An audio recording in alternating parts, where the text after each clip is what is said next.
it's hard to believe things that you don't see. That's why rich people stay rich, because their ceilings are here. They ceilings don't we in. They're doing great things, so they just automatically assume they can do it too.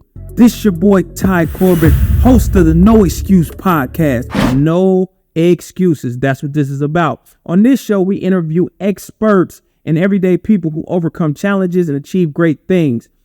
We want to talk about the mindset, motivation, productivity, resources, and entrepreneurship.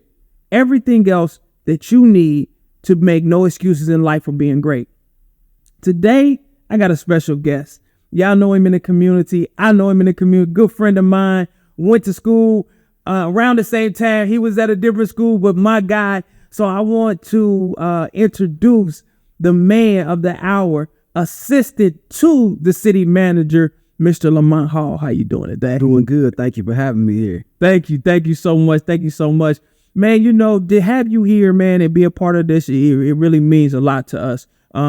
We know that you're doing great things in the community. I've watched you and you've watched me grow and professionally and personally. So to see you here and make no excuses for being great and being excellent, man, you deserve all the flowers in the world. So we want to make sure that we give you that today. Man, I definitely appreciate that. Likewise, you know, I admire what you do, what you've been able to do. And so I'm just here having a little fun with you. Hopefully we can inspire somebody else to do the same thing we've been able to do out here. Absolutely. Absolutely. So before we get started, I just want to let you go ahead and introduce yourself to the people. Tell them what you got going on, everything that's happening in the community, and we're good. Let's get the fit. All right. So before we get started, I want to give you a little bit of time just to introduce yourself, talk to the community, tell them everything you got going on, all your accolades. I know it, but we want to let them know it. All right. I don't want to brag on myself too much, but I'm just a down-home Dayton guy, Lamonte Hall Jr., born and raised in the city of Dayton, 43 years old, Cornell, Kaiser, Patterson, Central State University, and then got my MBA from Western Governors University. I've been working for the city of Dayton for 13 years now. I've been in a couple of roles with the city of Dayton as a rec facility specialist. That's overseeing Prince. We call it Prince. Mm-hmm. If you look it up, it's Northwest Recreation Center. As a program coordinator, where I oversaw special community events like the Jazz, Blues, Reggae festivals, fall harvest, things of that nature. It's a large scale event. Moved on from that position to interim division manager, where I oversaw the Dayton Convention Center for 2 years. Wow. And then now transitioned into the city manager's office. Well, actually 2 years ago. So I've been in this position 2 years where I'm working on special projects, like the West Branch Express, where put together a program that's with community partners, CareSource, RTA, worked with the city of Dayton as well as the library to create a shuttle so that we could, a free shuttle, so that we could bring people south of the library. They don't have to cross the highway to get to the West Branch Library. Oh man, those are the type of projects that I work on. Great. So man, listen, it sounds like you know he's here doing big things. So man, we're gonna get right into it. I'm so happy that you're here, and fellow Marauder, that's what we do. And then I'm gonna take it back, because Cornell Hill, Cornell Ridge, them apartments on Cornell, that's where I grew up at. That's where I was born. So happy to have my brother back in the studio. So let's get into it. So I want to go a little bit into business, because I know you guys provide a lot of resources. Okay. Y'all provide a lot of resources, and y'all do a lot with the city, and making sure that the community has these resources in there at their disposal. So if you could tell me a little bit about your entrepreneurship background. Do you feel like you was prepared for business and to become an entrepreneur? And so this is what's so funny. My grandfather owned a construction company. If you live in a house that was built a Huber home, Charles Huber, that built Huber Heights from the 60s to the 90s, my grandfather put the bricks on that home. And so my dad was actually into chemistry. Grandfather got sick, heart problems. My dad took over the business. So I got to watch my grandfather and my dad handle business. But the crazy thing is, it's one thing to do business. It's another thing to do business the right way. Yeah. And I think a lot of times we have so many people that are business minded, but just don't have the right, and this will lead right into some of the work that I do with the city, but just don't know the necessary steps to take to get where they are trying to go, or to reach their full potential. I'll give you an example. My grandfather had a 6th grade education, made millions of dollars, but didn't know how to invest it, didn't know how to he didn't know how to turn it over, didn't know the right things to do with the money. So when my father came in, my father had to come in and clean it up. My dad had a lot more of that business acumen because he had a lot more schooling behind it. A college degree, so he understood finances and numbers a lot better than my grandfather. My grandfather just knew how to hustle. And so me personally, I watched them, but did I actually, no. I'm gonna I gotta be honest. I'm gonna say no. That's real. And I think so often we actually have it at our disposal, but I know, like I said, and I've said this before, growing up at the age and the time that we grew up, entrepreneurship wasn't looked at as business. It was looked at as a hustle. And so, for you to be and have it in your home, my dad, my granddad, they were businessmen, but still not really grasp that concept of it until you got older, until you realize, and then you go back and you can look and see some of the things where you said, what my dad was doing that. And I think it's so vital, and I think it's so important that we show our younger generation those things. So, and I know the city of Dayton provides some resources. So if you want to talk a little bit about some of the resources that y'all have. Absolutely. So, with the city of Dayton, one of the big things we just got the ARPA funds. Okay. And with the ARPA funds, the city of Dayton got $163 million. Okay. Now, a lot of communities got funds. Okay. Cincinnati, Columbus, other communities got a lot more money than we did, but it was discretionary what the cities wanted to do with the funds. The city of Dayton did do something great. I'm ecstatic and proud to say that the city of Dayton put $7 million just in the Black and brown businesses. Wow. So $7 million in the support in Black and brown businesses. And that's in a couple of different ways. One was some was a cash infusion directly into the business to support the business. It was a competitive grant process. Okay. Another way though that we're supporting small businesses is through the Urban League. So we got an Urban League $1.5 million. It's called a resiliency grant that they're doing, and businesses can go apply through the Urban League and get grants for $2,000. $5,000 or $10,000, depending on where they are in their business structure and what they need. Okay. And then that's just to support, and that's Black and brown businesses. Wow. So there's still funds out there for businesses to go get.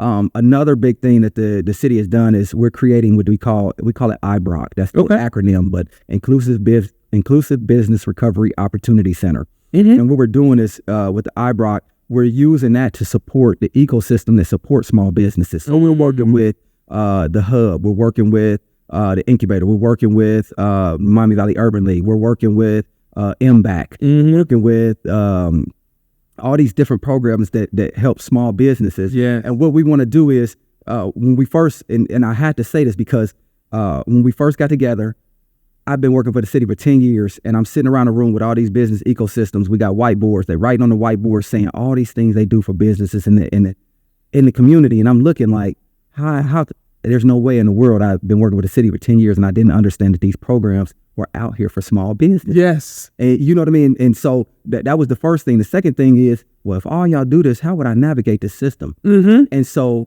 we, in those conversations, what also came out of that was, one, if I don't know, there's a lot more people that don't know. Yes. So we're not telling our story of what we're doing. Collectively, there's no, performance metrics. Let's say collectively we've supported 1,000 businesses. Collectively, we've helped 1,000 businesses get $20 million in procurement or in business. So we're trying. What we want to do is, so we hired a consultant. It's a $3 million project. $3 million that's put aside for this project. Okay. We hired a consultant. That consultant is coming in as a neutral third party, and is going to help us stand up what the IBROC will be. Okay. So IBROC could be a service that's missing within the ecosystem, or it could be a brick and mortar building that directs, or it could just be support. It could turn out that we just support maybe with monetary funds the ecosystem that's already there. So that we're assessing the ecosystem that supports small businesses right now. Wow. That's huge. That's major. That's major. And for and I want to tell the public out there is, so it's the ARPA funds, right? So you can go to the Urban League, the Dayton Urban League, and you can apply for those funds for your small business. Yes. $3,000, $5,000, or $10,000. $2,000, $5,000, $10,000. It's called the resiliency grant. They have a quite a few grants that they still have to give out. They've done 3 rounds of grants so far, and I think they had the funds to do like 6 or 7 rounds of grants. Wow. And so they're looking for small businesses to come in so that they can support those small businesses. Man, that's dope. So make sure you guys go out there and you apply for this. It is resources. There's money out here. So we want to make sure that you take advantage of these. There's no excuse. This is what this podcast is about. We make no excuse. All you have to do, we're giving you the tools, we're giving you the resources, we're giving you everything that you need. You go down there and you look and you talk to them and you find out what are the requirements for it, and you fill it out. If you do not have what you need, then you find out and you go get what you need to make sure you apply for these grants. I think I want to jump in there too. I think you said it right. And that's just not for business owners. I mean, the money is for business owners, but if you're thinking about starting a business, if you have a business idea, if it's just itching in you to become a business owner, it's too many organizations out here that support businesses, that help you get started from the ground up for you not to do it. There's classes that you can take, even if you don't maybe not want to own a business, but want to know more about what it is. Absolutely. That businesses do, how they survive and thrive. And let me put this on the table too, Ty, because we have a lot of small businesses that are operating, doing great things, but they're still not structured correctly. Yes. And I'm gonna say that to the sense of we're talking about going to get grants. One of the things, if you're a small business, that they're going to ask you is, are you paying your taxes?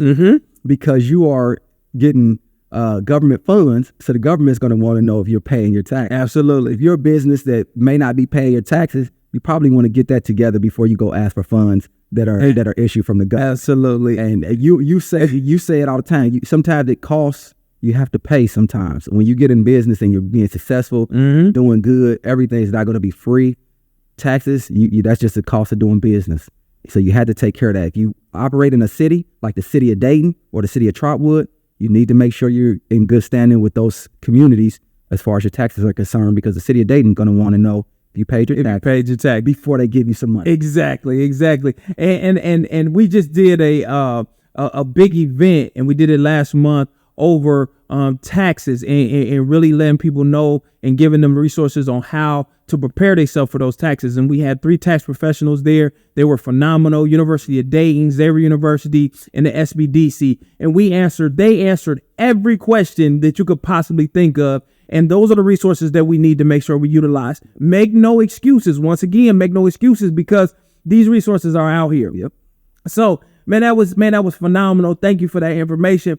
So I'm gonna go. And you know, you my boy. So we're gonna go a little deep now. There you go. So, yeah, let's see where we go. Yeah. So, you know, for me, and I know that I had to overcome a lot of things, and I make no excuses for whichever direction my life has went in. And by the blessings of God, I was able to be, and I feel in my heart a success in being able to be someone that our younger generation can look up to and try to motivate them. If there was anything that you could change in your past, what would it be? Wow, that's an awesome question. I probably got 2 or 3 of them. Okay. One, on the personal side, there's something that I could change, that I just had a magic wand I changed. My mother passed away at 42 years old when I was 12 years old from cancer. I love to have my mother back. My grandmother stepped in and did an amazing job.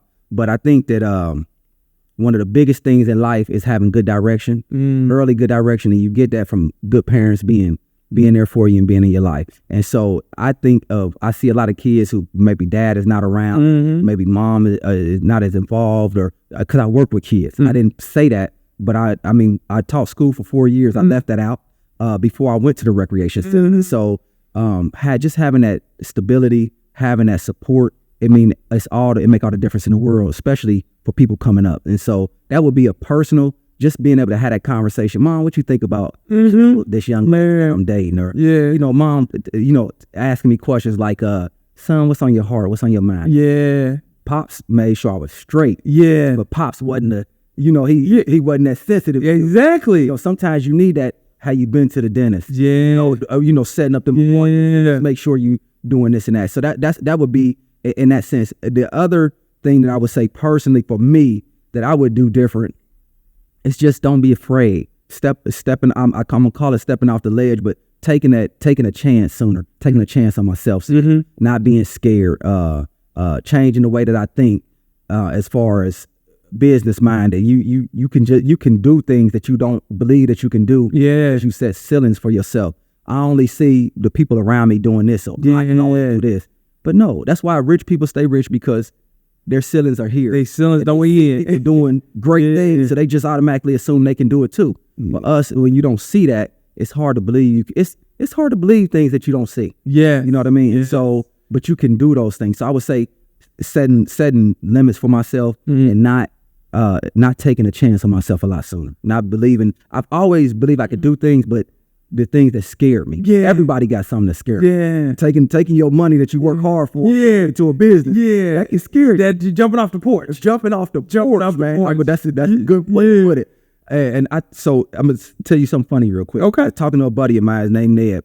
And Neb the other day, this is probably about 2 weeks ago, listening to Neb talk, businessman. Yeah. When I first met Neb, he was working in a parking garage as a parking garage attendant.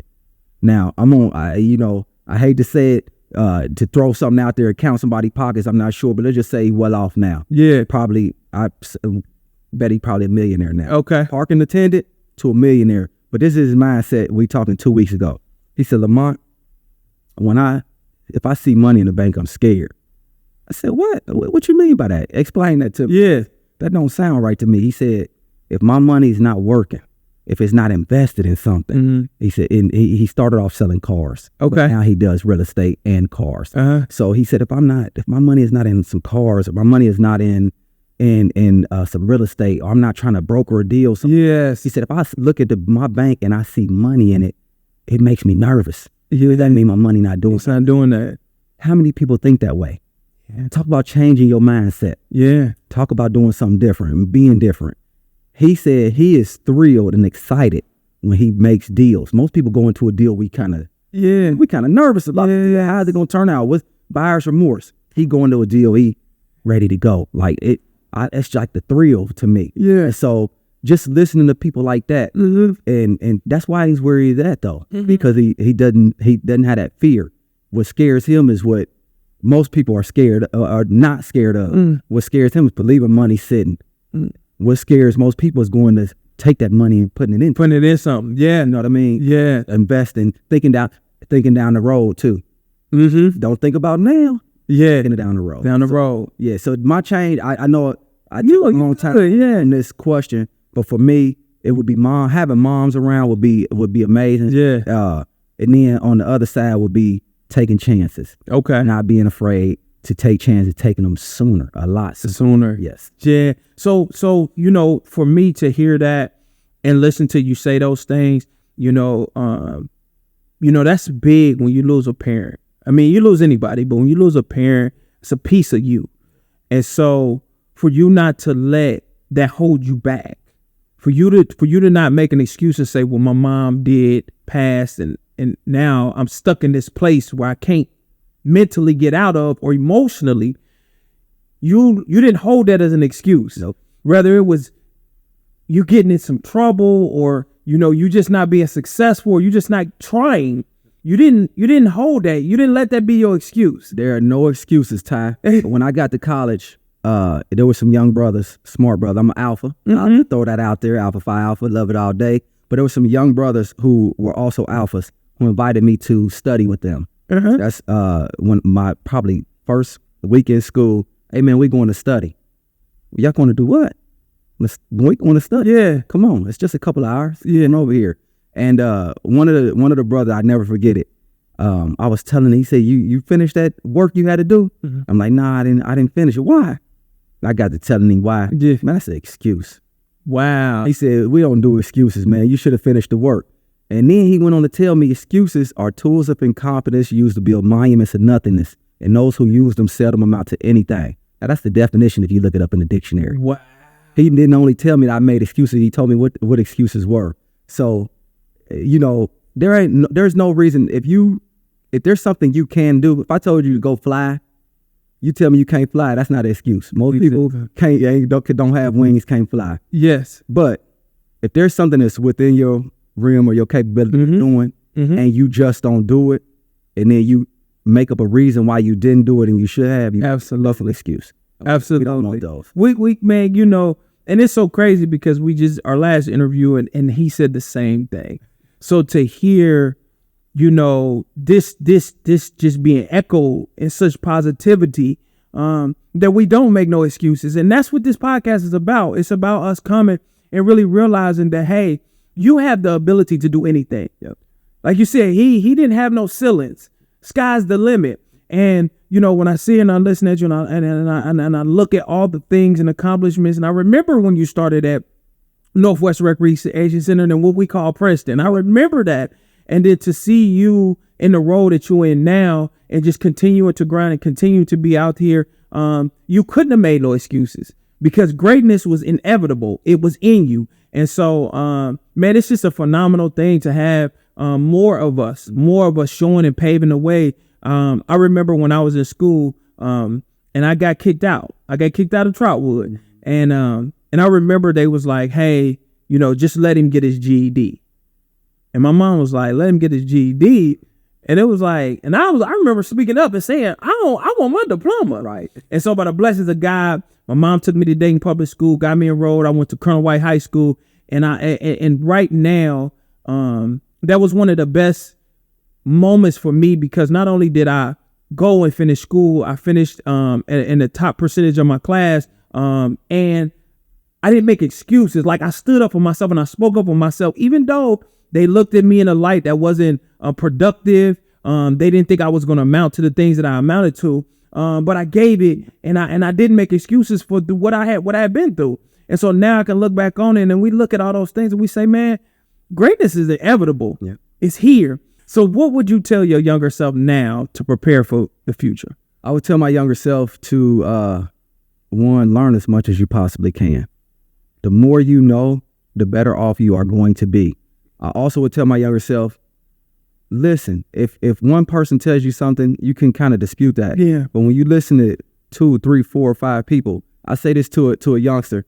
My dad gave me a prime example of this. I had an issue at school, and I had a teacher. My dad come up there to talk to the teacher, and we got back in the truck, and he said, Lamont, I didn't like what your teacher had to say. And I'm like, Dad, well, I don't feel like he liked me. He said, you know what? Sometimes teachers don't like students or students don't like teachers. You may not get along. That don't mean you don't have to respect them. He said, but here's where you got at, son. I had 2 other teachers tell me the same thing. He said, so one teacher, that might just be you and the teacher don't get along. He said, when 2 or 3 teachers tell me the same thing, it's not the teacher that got the problem. It's you. It's you. So I would say, listen, you know what I mean? God gave you, if you believe in God or not, you got 2 ears and 1 mouth. That means you got 2 ears so you can listen twice as much as you talk. You can't learn when you always talking.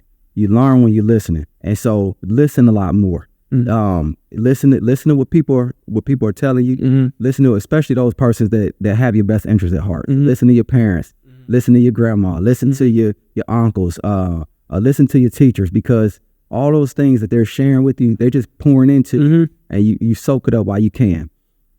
I will also tell myself too that I'm proud of you, because you're still here. You can learn as much as you possibly can. You can do as much as you possibly want. But I think the biggest thing I would tell myself, to be honest, and is to think about the older you. Wow. That's probably if you were to cut out everything and said, what would you tell yourself? What would be one thing you can't tell me nothing else that you would tell yourself? I would say, God willing, you're gonna be around for a long time. How you treat yourself now is going to depend on the outcome of how you are when you're 43. Yeah. I'm 43 right now. Yeah. About 42. So this came so fast. Yes. I can remember 17, 18 years old. And when you're 17, 18, or 20, you don't think 40 coming. 40 is old to you. Man, y'all the older. Yeah. Bro, we 43 now, and I'm telling you, God willing, you get 43, you're going to hope that 23-year-old person was thinking about the 40. Oh, man. What kind of lifestyle do you want to have? Do you want to be out here struggling, or do you want to be okay?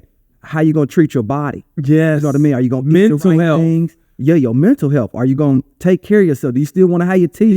Yeah. I'm just simple stuff. I'm being honest. Yes. Think about the older you. And when you get to a certain space, where do you want to be? Yeah. If right now, if you're a younger person, 17, 18, 20, 23, you can be retired at my age. Yes. If you start thinking about it now. Start thinking about it now. Wait, you're going to be working like I am. You feel, I got to keep real. You 100% right. But you can be retired at 43 if you start at your 22, 23-year-old thinking about being retired. It's the working backwards. Yeah. 43, I want to be retired. So what do I need to do to get there? To get there. Man, you know what? So, and that's phenomenal. And I'm sitting here thinking about what you're saying. And I remember, and I want to give a special shout out to my mom, man. My mom's is a phenomenal woman. But she did some things as a kid that now I can look back. And as a kid, I'm like, this ain't fair. Yeah. But she did it as a kid because she thought about, like you said, my older self. As a kid, we weren't allowed to eat candy at all. We weren't allowed to eat candy. It wasn't none of that. That's just was the rules. And when I look at this, and I'm now 42, and they like, man, your teeth is healthy. You don't have no cavities. You don't have, and I'm like, and I didn't realize what she was doing. But like you said, she was thinking about me as an adult. She wasn't thinking about just me as a kid. She was like, look, I'm putting you in a place where you can be healthy, your teeth, your mouth. And that's important. I think we don't do that in life. In life, just thinking about what's the long-term effects of things. Yeah.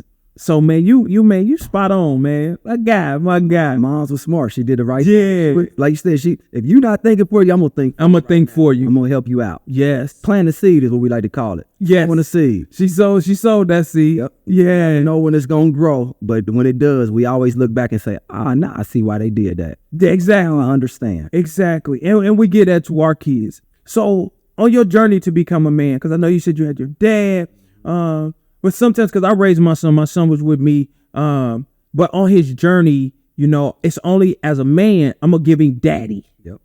And I'm going to give him everything daddy know. But sometimes we don't have that other, that other piece sometimes that we miss it. So in college, I'm going to jump to college because, being younger, you're not expected to do big time man like things. I'm two. Okay. I'll give you two. One was in high school, I had a lot of fun. Like you told your high school story. I'll be honest, I had a lot of fun in high school. Yeah. I could do the work, but I didn't take it serious. Yeah, I should have. And I wanted to go to the military. My dad said, Lamont, I think let's go to school first. Mm-hmm. Then you can do the military. And I'm like, what's the problem? Having my dad help me be a man. I'm going to put that all the way on the table. Yes. And having good examples of male role models that just teachers, pops, people around me help me be a man. Mm-hmm. But he said, go to school and you'll be in school on time with your peers. And if you don't want to do that, then you go to the military. But you can at least say you tried this. And I said, you know what? You don't normally talk to me like that, Dad. We don't. So I'm gonna try it. So when I went to school, I thought about it, and some just, sometimes things just people talk to you. Mm-hmm. You hear things, or you just you got a feeling. And some said, man, your dad really, he must see something that you don't see. Yeah. And I told myself, when I go to college, I'm going to put everything into it. Yeah. I'm going to go 100%. I'm going to be like, I want to be at the top. I want to be here. Yeah. We had you remember this, when you're a freshman, I forget what they call it, but we all went to Robeson. Yeah. Freshman, it's not orientation. It's not orientation. Something else. And they got to speak, they speak to you. Yeah. The guy speak and said, look to your left, look to your You're right. One of them ain't gonna be Somebody not gonna be here. I remember that number myself. I'm gonna be here. Yeah. It's gonna be me. And you'd be surprised how many people say I'll be back. I'm gonna take it and never come. And they never come back. We was on quarters back. Mm-hmm. But the choice to start making the decisions to say, ain't no excuses. I'm gonna do this. Mm-hmm. I'm gonna make it happen. People are putting their efforts and time and energy and money behind me to see me do this. I'm going to make sure that every dime is worth it. Every dime. Being a man. I'm going to be a man in that sense. And the other big one was when I had my daughter. Girlfriend in college, 21 years old. She got pregnant and, we had conversations about it. it was time to be a man. You know what I mean? You getting ready to have another life come into this world. What you gonna do? You can be like other people and take off, or you can be a man and stand there and stand up and make no excuses. Make no excuses. She didn't ask for it. The baby didn't ask for that. You know what I mean? My daughter didn't ask for that. Yes. So I'm gonna be a man, and my dad took care of me. I ain't got no excuses. Yes. I can't say somebody ran out on me, and then even if somebody did, you still ain't got no excuse. You ain't got no excuse. You can change the narrative. So no excuse in that sense. So that would be the biggest one. If being a man is standing up and doing what I was supposed to do and take care of my baby. Man, listen, that speaks volumes, and that's what we here for, man. And we here to really show and give, praise and dedicate these episodes to learning and knowledge, and letting the community, letting these individuals who watching this know that, man, just because something happens in your life and you think it's the end of the world, because that's what we do when we're young. We think it's the end of the world. Like, oh my goodness, my first son came. I was 18 when I found out she was pregnant, and I look at him now, and he's 22, and he went and he did the entrepreneurship thing. He went to Bowling Green for a year. Then he came home, did the entrepreneurship thing, and he's been phenomenal at his CDLs. Amazing, phenomenal truck driver. But then he told me, he said, "Daddy, I want to go back and get my degree." And so he is a sophomore at University of Dayton as we speak. And so just to be there, and he said, "Daddy," and I asked him all the time, I said, you full-time student, do you need some money? Do you need something? He said, "Nah." And it tripped me out because he told me, he said, "Daddy, you gave me the tools. You gave me the tools. I got it. I'm okay." And then he don't ask me for nothing. He don't, he just make it happen. And so for us to have that, we make no excuses, because like you said, we can use that. Hey, my daddy wasn't here, and I didn't, but that ain't no excuse. That ain't no excuse. That ain't no excuse. So it's right and wrong. Exactly. That ain't no excuse. So man, we here, and just to have these great conversations means so much. So I'm gonna ask you another question. This one kind of deep too. Okay. To you, we experience so many things in life, right? And we go through so many things, and we look at life, and we're like, man, I know I say this all the time. Life, I don't let life get in the way of life. And for me, when I look at life, it has a distinct meaning. So for you, what would be the meaning of life? The meaning of life is, here we go with another. For me, I think the meaning of life would be your reason and purpose and being for being here. Yes. And I keep referring back to, teachings and childhood, and I'm glad I'm able to do that, because I had people that say that my grandmother that I said took over when mom passed away. My grandma stepped right in there. She was mom's. Grandma said, "Son, you got two reasons for being here. One, you serve God, and the other one, you serve humanity." That's life to me. You know what I mean? You do those two things, she said, you'll be all right. I don't care what you do. If you do those two things. And so you given this I think you given this life, everybody, we could have been anybody. You know what I mean? We could look like anything. We could have came out another color. But for some reason, purpose, you are who you are. Yes. You were created for a reason. Whether you believe that or not, you here. Yes. That's life. You born, you woke up in the morning, you live it. Yes. And any day, there are some people who can't do certain things, but any day you wake up in the morning and your mind work right, you want to get out the bed, you're able to do that.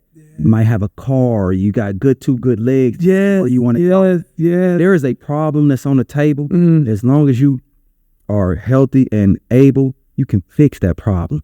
You can work on it. Yeah. When you don't wake up, then you have a problem. That's not life. Yeah. So when you wake up and you're willing and able, your body is willing and able, your mind is willing and able, you're experiencing life. Yeah. Yeah. Man, that's dope. That's dope, man. Hey man, this is why we bring people on here, bro, because you got it. And it's just us making no excuses and saying, like, listen, where we been, and like you said, serve God and serve humanity. And I think a lot of people forget that. Really, I mean, we take for granted the fact that we woke up. Every night I try to, hold my daughter's hands, and she's 2. Well, she's 3. She's turned 3 Saturday. Happy birthday, sweetheart. And so, before I put her in the bed, because we got a strict routine, I take her and I hold her hands. She stands up in her bed and we say our prayers. And she repeats them. But before I can say it, she say, "Amen, Daddy." Amen. So at 3, we putting those values and instill those values because I want her to know there ain't no excuse. Ain't no excuse. God gave you an opportunity. He woke you up. That's right. So, that's phenomenal. That's phenomenal. So I got 2 more questions I want to ask you real quick. Okay. So, I know in life, there's some things that we don't like to do. Mm-hmm. Everybody got things they don't want to do. So for you, I'm going to ask you this question. Is there anything in life that you didn't want to do, but you did anyway because you had no excuse not to do it? Oh, absolutely. I'm gonna say the one, I don't like to work. But guess what? I don't work on these. Exactly. I'll say that just being honest. Yeah. That is one. I wanna retire early. Yeah. I wanna be able to enjoy life. Yeah. Have more time. And that's what I mean when I say enjoy more life and have more time to do more of what I want to do as opposed to doing things that other people need me to do. Yes. You know what I mean? Yes. But that's a super tough one. I'm gonna say work. Work. I'm gonna say work. And just in the sense of knowing what I know now. Yes. And knowing that I wouldn't have to be doing. Yeah. I'm doing now had I planned a lot earlier. Yeah. Maybe listen a little younger age. I would say that work would be one of the things that I'd probably do without. And it's funny because and I love the fact that, and you give a big shout out to Amera Films, my man Sully, who is the guy who does the silent king. The silent king. He does all this and he's got me living my dream. For me, this is not work. And I told myself, and I wanted to be done in my 40s, but I'm giving myself 8 more years. 8 more years and I'm done. I'm not a traditional 9-to-5, and everything that I'm putting into it, and I want the public to notice everything that I put into what I have and my value and my money and all those things is preparing me to be able to be done because I refuse to work myself to death. Mm-hmm. And I think sometimes, and I watch my parents and I watch my uncles and give a big shout out to my uncle David Corbett. Kevin is what we call him. He instilled that in me, but he was taking me to work with him as a kid to the Dayton Baumburger Teen Center and showing me like, look, Baumburger, they ain't know about Baumburger is the spot. But I refuse to work till I'm 65, 70. And now it's like you can't even retire. I don't want to do that. And so I think that's and I want to be clear. I don't mind working. Yeah. I work hard, and when I do something, I'm going to do it right. So I want to be clear when I say that. I say it in the sense of, I think we mentioned earlier, maybe not. My mom's passed away at 42 years old from cancer. My father battling pancreatic cancer right now. So you just don't know how long life can be. Yeah. And so when I say that, I mean taking back more time to do more things like spending time with family, vacationing, spending more time with my daughters, just being able to do community service. Yes. So when I say work, I mean more not in the traditional sense. It's not working. I'm gonna continue working. Yeah. But I want to be doing work, and my work is meaningful work. Yes. I'm helping the people today. Yes. I'm working for the community. So I love what I do. Uh-huh. But in a sense, we talked about this earlier. Yeah. My mind's starting to think about the 60-year-old. Yes. The 70-year-old. Yes. Because I'm 40 now, and so 60 may not be promised. Yeah. 70 may not be promised. And so when I say work, I'm talking about working, absence of work, but more work in the sense of the things that are heart. Work, pull from the heart, volunteering, spending more time with family. Yeah. And podcasts, being on platforms to give them all the knowledge, because this is the thing. The wealth is not the knowledge you know. The wealth is the knowledge you give out. Yep. It doesn't mean anything to me if I go get all these degrees and get all these accolades and know all this knowledge and then keep it in. Yep. Because that is not the true definition of wealth. How many people did I give that same knowledge to? prepare for life. Give them those things and those tools and those resources to say, hey, I got something. Absolutely. And I think that's the for me, that's my definition of life. So, what you said, man, it's just phenomenal. It's phenomenal. We make no excuses for being able to be here and do these things because, like you said, tomorrow ain't promised. And I'm gonna look in the camera when I say this because you just mentioned something that hit me hard. There is no excuse if you can help somebody for you not to help them. If you got knowledge, then that you can share and help somebody, you should be doing that. It's enough money out here for everybody. Trust and believe that. It's enough money for everybody. Two heads are always going to be smarter and better than one. And coming together is the only way that you can really win, scale, and grow big. Mm-hmm. You can't do it all by yourself. Anybody tell you they done anything by themselves, they're telling you a lie. Don't believe them. But you have to. If you can help somebody, yes, it's so important. I think you said the right thing. To give back. Grandma said, serve humanity. That's exactly what she meant. When I say serve humanity, that means give back. Humanity is all people. Don't matter what race, color, creed, whatever you are, you're human. That's part of humanity, giving back to people. Absolutely, absolutely. Our last question, and I'm gonna let you go, man, because it's been phenomenal. So there's a lot of people that's struggling with certain things. There's a lot of people, whether it's business, whether it's personal, whatever it is, they're struggling. They're going through life, and they're just on a path and have no clue how to figure it out. So what message would you give those who are struggling to find a path of success? The first thing I would say is don't give up. Absolutely. Number one, don't give up. This social media oftentimes gives us this instant gratification. We see people being successful, but a lot of times you don't get the story of how they got to where they are. Mm-hmm. Unless somebody hit the lottery, 9 out of 10 times they had to work real hard. Hit the lottery, or this is another way of hitting the lottery. Somebody done gave you a lot of money, passed down, maybe a parent or something. Other than that, people had to work hard to get where they are. Yeah. And I think if you ask anybody that worked hard, that are where they are, is they will tell you they didn't give up. Because I don't think there's anybody who does anything long enough that don't hit a snag. You ride a bike long enough, you fall off. Mm-hmm. You know what I mean? Mm-hmm. You do business long enough, you make a bad deal. Mm-hmm. But you don't give up. So that the number one thing, if you take anything away, is don't give up.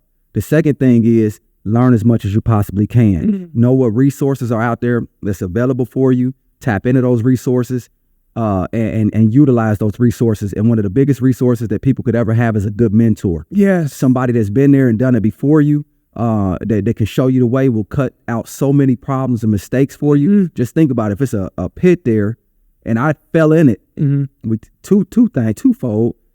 If I don't tell that person that I fell in it, I'm wrong. Yeah. Be helping somebody else. Yes. But when somebody tell you it's a pit there, you need to listen. Yeah. Don't go step in it. Yeah. You know, they told you to walk around it. So having a good mentor helps you walk around pitfalls. I'm using an analogy, but so to speak. So that would be a third thing. A fourth thing would be, have faith. I'm a faithful person. I'm not super religious. I'm not throwing God on everybody. I do believe in God. And he's scared to say that.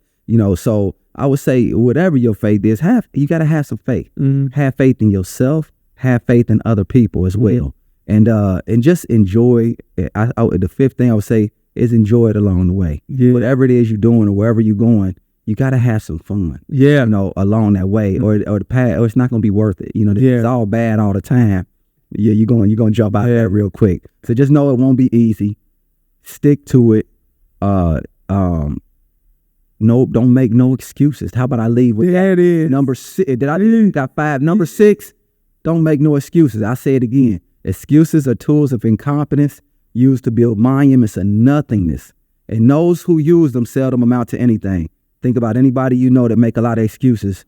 They're not moving nowhere. They ain't going nowhere. Nowhere. They ain't going nowhere. Man, Lamont, Mr. Hall, my guy, I want to give you an opportunity. Please tell the people any resources or anything, any shots out you want to give to anybody. I'm going to give you a few seconds. Let's go ahead and do that. But if you need to get in contact with Mr. Hall or the city of Dayton for any of these resources, where can they find you at? You can contact me. I'll try to point you in the right direction. If I don't know the answer, I can try to get it for you. Mm-hmm. Or I will get it for you. Let's say that if there's an answer to be gotten. Lamonte Hall Jr. is my name. Lamont, L-A-M, this is my email, Lamonte You got to put the E on the end of Lamont. You won't get me. Yeah. Lamont with an E .Hall HALL at DaytonOhio.gov, and Dayton, Ohio is all spelled out. So Lamont Hall at DaytonOhio.gov, all spelled out. It's the best way to get me. Resources, Ty. I would definitely visit the City of Dayton website. It's a good resource, DaytonOhio.gov. You can visit the Urban League. You can visit the Entrepreneur Center. This is for businesses resources. So Urban League, Entrepreneur Center. You can visit the Hub. You can visit the Chamber of Commerce. You can visit the City of Dayton. You can visit, I'm trying to think, the SBA, small business, is it SBA? SBA, for to look at business loans. So just give me a holler. I'll pass you any information that I have. I'll try to put you in contact with the right person.